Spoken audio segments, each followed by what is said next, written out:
আমাদের জাতীয় দলের ক্রিকেটার মেহেদী হাসান মিরাজ সামাজিক যোগাযোগ মাধ্যমে একটি পোস্ট করেছেন তামিম ভাই ইস্যু নিয়ে। আমি সেই পোস্টটি আপনাদেরকে পড়ে শোনাচ্ছি। জাতীয় দলের সাবেক অধিনায়ককে নিয়ে সামাজিক মাধ্যমে এই ধরনের নেতিবাচক বক্তব্য দেশের ক্রিকেটের সামগ্রিক স্বার্থে সহায়ক নয় বলে মনে করি।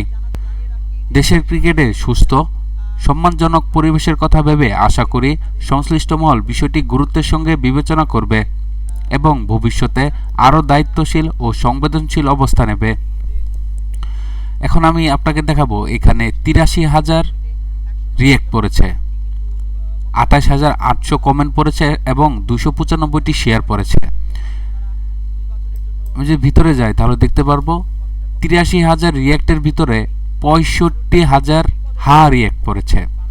৮৩,০০০ রিয়েক্টের ভিতরে ৬৫,০০০ হা রিয়েক্ট পড়েছে। আপনারা বিশ্লেষণ করুন, জনগণ তার এই বক্তব্য নিয়েছে কি নিয়েছে না।